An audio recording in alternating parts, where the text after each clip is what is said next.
No, we'll do it raw. In the realm of Dungeons and Dragons, there exists a sacred text, a code that some revere and others revile, a not-so-secret concept. GameMasters here, and today we are talking raw, the rules as written. It's the heart and soul of the game, an idea so intricately detailed that only the bravest dare delve into its depths. But be warned, this is a tale of rules and renegades and is not for the faint of heart.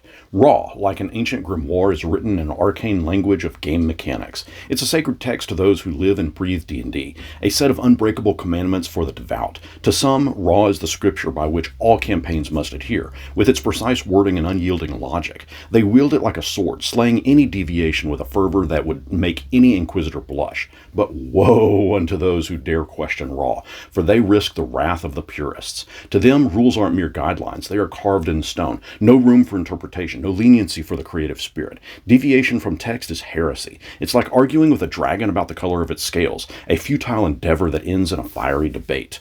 What's intriguing about Raw is that it's both a fortress and a prison. It offers structure and stability, but it can also stifle creativity.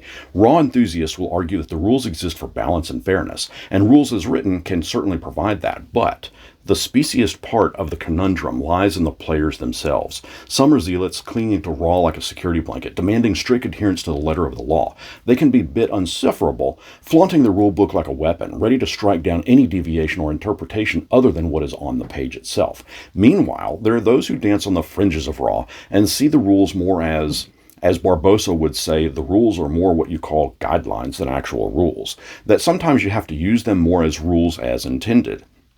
These players understand that the game changes, and with its myriad of possibilities, that not all rules should be rigid and unwavering, that the intent of the rule is what matters, and that the game cannot be bound by rules alone. They embrace the chaos, celebrate the unexpected, and relish the open interpretation of what was intended. They look close at wanting to know the intent behind why the rule was made in the first place. Now, real fast, I gotta thank these channel supporters. Their contributions to the channel go above and beyond, and I cannot thank them enough. If you'd like to become a YouTube or Patreon member, I'll leave a link down in the description. Now, jumping way back to Raw and the players that wrap themselves in that method of play, they'll quickly point out that if rules as intended was the way to do it, then why wouldn't the author just write the rule as they intended it to be in the first place? In this, both sides have a point. Raw offers structure and fairness, but it can also stifle the magic of a world where the rules might be interpreted differently by other players. Just like in our own real world, we have the letter of the law, which is the following the literal reading of the words of that law, but we also have the spirit of the law, which is to follow the intention of why the law was enforced in the first place. Raw enthusiasts argue that the rules serve as a foundation upon which the game can be flourishing, providing a level playing field where players can rely on consistency and predictability. They emphasize the importance of balance and fairness, aiming to ensure that all characters are subject to the same mechanics, thereby minimizing potential power imbalances and all that stuff that makes perfect logical sense. The rules are intended players are recognizing that rules are not always perfect, and in some cases they simply do not account for every situation. They see rules as a tool to facilitate storytelling, and they acknowledge that a strict interpretation can sometimes lead to an awkward or counterintuitive outcome. These players argue that understanding the spirit of the rules, the reasons why they were implemented, can lead to a more enjoyable and immersive experience.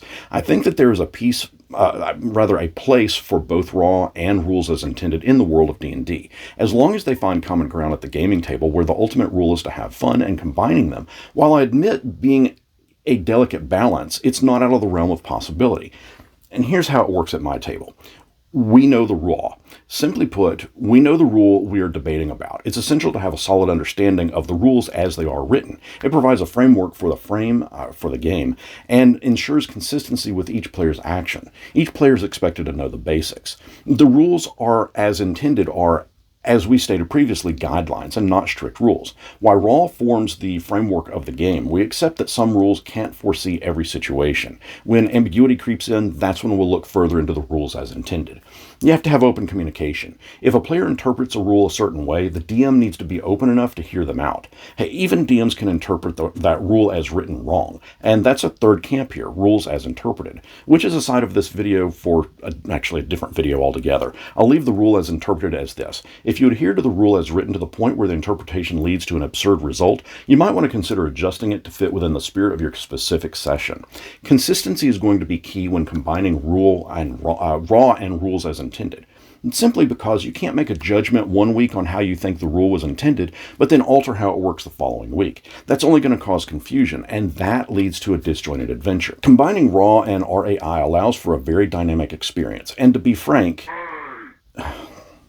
I think that combination is what allows for a fluid and creative amount of storytelling adventure, but it also makes for the game to be more enjoyable. I will also cite this. For the most part, rules in the books can easily be seen under the lens of raw.